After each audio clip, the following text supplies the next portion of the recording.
अभी तक सभी लोगों ने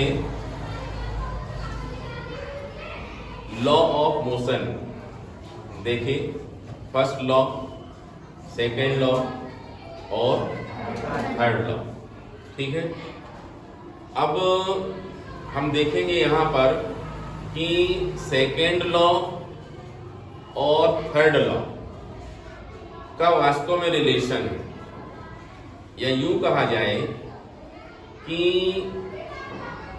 सेकेंड लॉ की एक पर्टिकुलर पोजीशन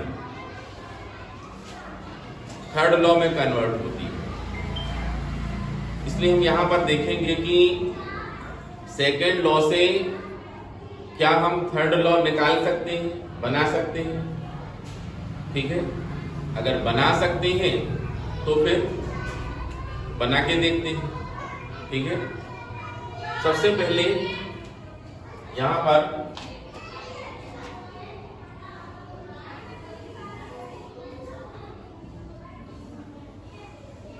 ये देखें, ये एक मास बॉडी है और इसमें जो फोर्स F12 है। ठीक है, और नीचे की तरफ से वो कितना होगा, F21 होगा। ठीक है, according to second law of motion, ठीक है, मतलब गति के द्वितीय नियम से अगर हम F12 की वैल्यू निकालें तो क्या होगी। अगर हम सेकेंड लॉ लिखें पहले तो F vector is equal to delta P upon delta T।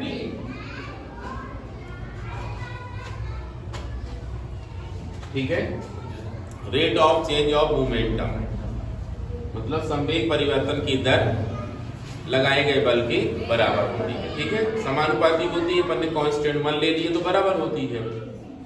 ठीक है, अब इस फार्मूले से इनकी वैल्यू लिखिए तो कितना होगा, ये देखो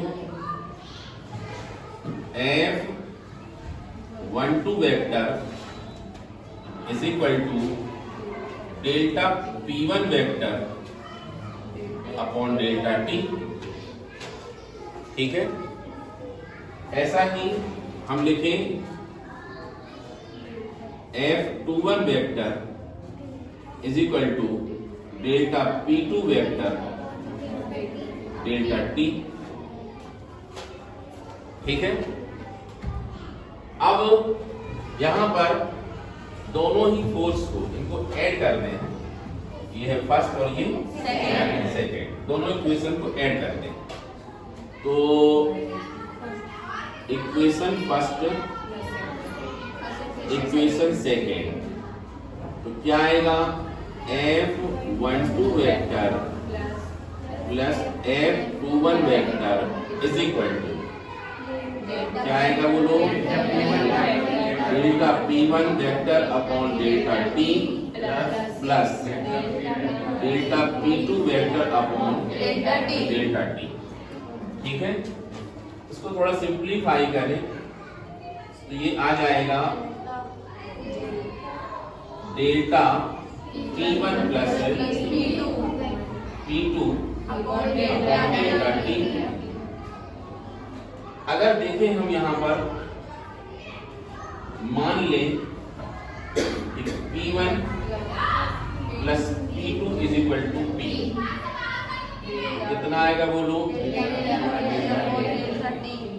किसके इक्वल चल रहा है, ये F12 वेक्टर होगा। अब now absence of external force, बाह्य बल की अनुपस्थिति। ठीक है, बाह्य बल की अनुपस्थिति का मतलब क्या होगा, बाह्य बल की अनुपस्थिति का मतलब होगा यहां पर वेक्टर इज इक्वल टू कितना बोलो, 0 होगा। या यूं कहा जाए कि delta P upon delta T is equal to 0। इसको इक्वेशन नंबर 3 बोल दें, इसको क्या बोल दें, 4th बोल दें। 3rd और 4th को कंबाइन कर दें, equation 3rd and equation 4th, ठीक है। तो क्या करें, ये वैल्यू यहां लगा देते हैं, कितना आएगा बोलो, F12 वेक्टर F21 वेक्टर 0, इसका ट्रांसफर कर दो, F12 vector, this is 3rd law of motion. आया, मतलब हमने यूज किया पूरा इसमें 2nd लॉ, और हमको मिल क्या गया, 3rd लॉ, ठीक है। तो देखा जाए तो ये तीनों बातें जो न्यूटन ने बोली हैं, 1st, 2nd, 3rd, ये रिलेटेड टू ईच अदर, मतलब देखा जाए तो इनका आपस में संबंध है। मतलब फर्स्ट में चले तो डेफिनेशन ऑफ फोर्स बोलते हैं वो, मतलब इंट्रोडक्शन ऑफ फोर्स कह सकते हैं कि बल का परिचय क्या होता है। हम कह देते हैं कि बाह्य बल की अनुपस्थिति में वस्तु अत्वरित है। इसका मतलब क्या हुआ कि बल अप्लाई करने से वस्तु त्वरित हो जाती है। एब्सेंस ऑफ एक्सटर्नल फोर्स, मतलब बल की अनुपस्थिति में क्या है, वह नॉन एक्सेलरेटेड है, मतलब उसके वेग में परिवर्तन नहीं आ रहा हो। वेग का मतलब क्या होता है, वेग 3 टाइप का हो सकता है। Velocity, velocity is vector quantity, it is positive, negative और 0। और अगर कह दें हम किसी ऑब्जेक्ट या किसी वस्तु का वेग 0 है, तो क्या मतलब हो गया, विराम अवस्था, स्टेट ऑफ रेस्ट हो जाएगी, होगा।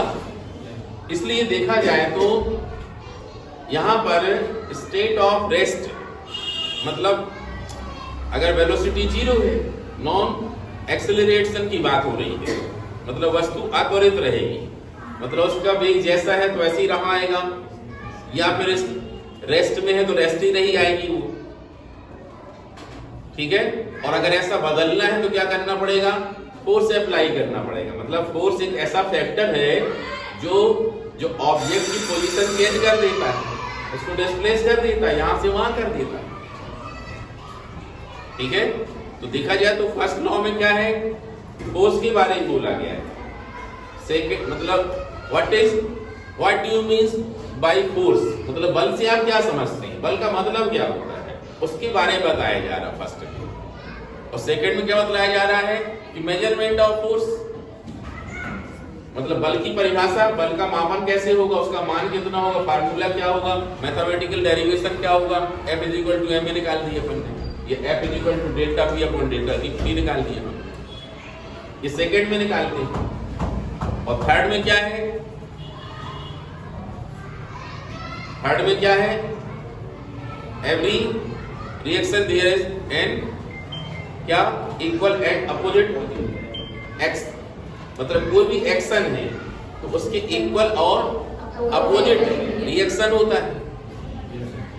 मतलब प्रत्येक बल के बराबर विपरीत प्रतिक्रिया होती है, इसका मतलब क्या है, ये है। और ये किससे निकला, सेकंड से निकला। तो देखा जाए तो देखने में तीनों बातें अलग अलग लगती हैं, 3 नियम बना दिए गए, लेकिन रियल में क्या है, वो रिलेटेड ही है, एक दूसरे से जुड़े हुए, ठीक है। तो समझ में आया होगा सभी लोगों को, अच्छे से क्लियर है।